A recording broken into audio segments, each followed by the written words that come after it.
I was surprised by such a request. Frankly, it would have been easy for me to list 6 things I would like to change about her. My heavens, she could have listed 1,000 things she would like to change about me, but I didn't. I said to her, "Let me think about it and give you an answer in the morning." The next morning I got up very early and called the florist and had them send 6 red roses to my wife with a note saying, "I can't think of 6 things I would like to change about you. I love you the way you are." When I arrived at home that evening, who do you think greeted me at the door? That's right. My wife. She was almost in tears. Needless to say, I was extremely glad I had not criticized her as she had requested. The following Sunday at church, after she had reported the results of her assignment, several women with whom she had been studying came up to me and said, "That was the most considerate thing I have ever heard." It was then I realized the power of appreciation.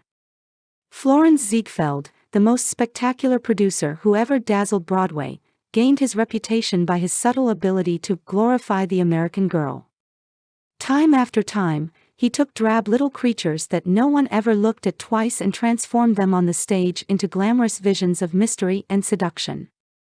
Knowing the value of appreciation and confidence, he made women feel beautiful by the sheer power of his gallantry and consideration.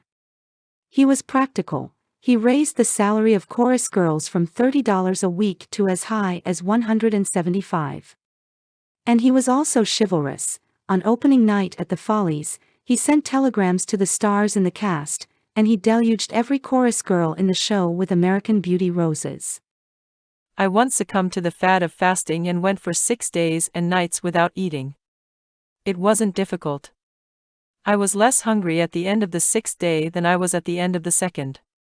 Yet I know, as you know, people who would think they had committed a crime if they let their families or employees go for 6 days without food, but they will let them go for 6 days, and 6 weeks, and sometimes 60 years without giving them the hearty appreciation that they crave almost as much as they crave food. When Alfred Lunt, one of the great actors of his time, played the leading role in Reunion in Vienna, he said, "There is nothing I need so much as nourishment for my self-esteem." We nourish the bodies of our children and friends and employees, but how seldom do we nourish their self-esteem? We provide them with roast beef and potatoes to build energy, but we neglect to give them kind words of appreciation that would sing in their memories for years like the music of the morning stars. Paul Harvey, in one of his radio broadcasts, The Rest of the Story, told how showing sincere appreciation can change a person's life. He reported that years ago a teacher in Detroit asked Stevie Morris to help her find a mouse that was lost in the classroom. You see, she appreciated the fact that nature had given Stevie something no one else in the room had. Nature had given Stevie a remarkable pair of ears to compensate for his blind eyes. But this was really the first time Stevie had been shown appreciation for those talented ears. Now, years later, he says that this act of appreciation was the beginning of a new life. You see, from that time on he developed his gift of hearing and went on to become, under the stage name of Stevie Wonder, one of the great pop singers and songwriters of the 70s. Some readers are saying right now as they read these lines, "Oh phooey. Flattery. Bear oil.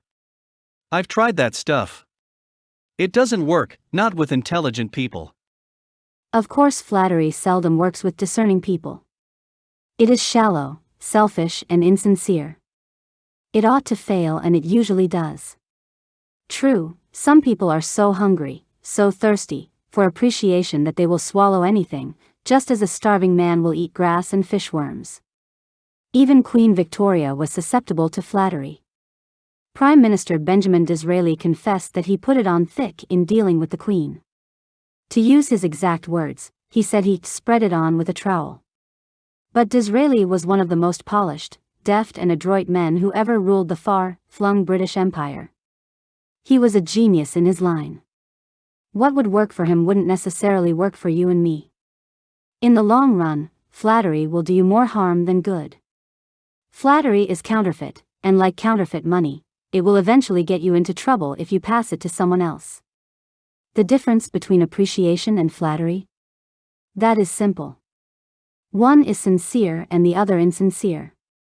One comes from the heart out, the other from the teeth out. One is unselfish, the other selfish. One is universally admired, the other universally condemned. I recently saw a bust of Mexican hero General Alvaro Obregón in the Chapultepec Palace in Mexico City. Below the bust are carved these wise words from General Obregón's philosophy: don't be afraid of enemies who attack you. Be afraid of the friends who flatter you. No. No. No. I am not suggesting flattery. Far from it. I'm talking about a new way of life. Let me repeat. I am talking about a new way of life. King George V had a set of 6 maxims displayed on the walls of his study at Buckingham Palace. One of these maxims said, "Teach me neither to proffer nor receive cheap praise." That's all flattery is, cheap praise. I once read a definition of flattery that may be worth repeating. Flattery is telling the other person precisely what he thinks about himself. Use what language you will, said Ralph Waldo Emerson, you can never say anything but what you are. If all we had to do was flatter, everybody would catch on and we should all be experts in human relations. When we are not engaged in thinking about some definite problem, we usually spend about 95% of our time thinking about ourselves. Now, if we stop thinking about ourselves for a while and begin to think of the other person's good points, we won't have to resort to flattery so cheap and false that it can be spotted almost before it is out of the mouth. One of the most neglected virtues of our daily existence is appreciation.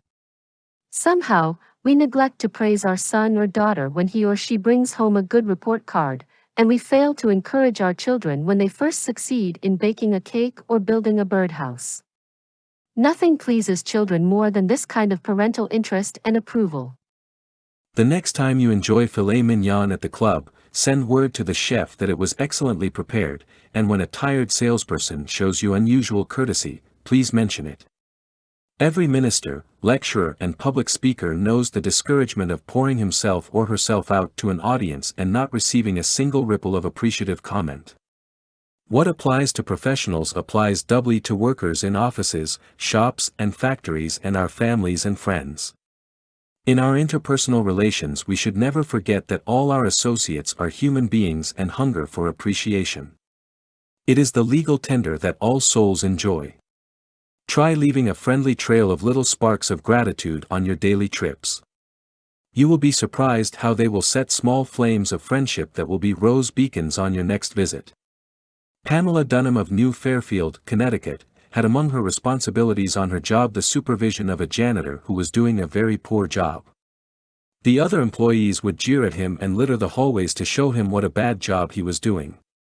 It was so bad, productive time was being lost in the shop.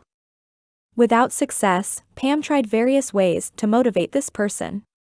She noticed that occasionally he did a particularly good piece of work. She made a point to praise him for it in front of the other people. Each day the job he did all around got better, and pretty soon he started doing all his work efficiently. Now he does an excellent job and other people give him appreciation and recognition. Honest appreciation got results where criticism and ridicule failed. Hurting people not only does not change them, it is never called for.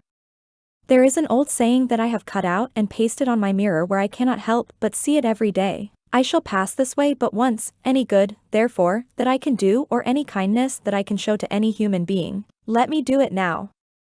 Let me not defer nor neglect it, for I shall not pass this way again. Emerson said, every man I meet is my superior in some way.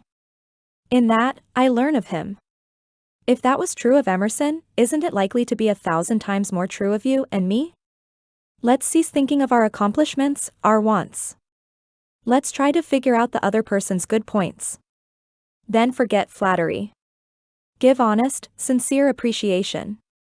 Be hearty in your approbation and lavish in your praise. And people will cherish your words and treasure them and repeat them over a lifetime, repeat them years after you have forgotten them.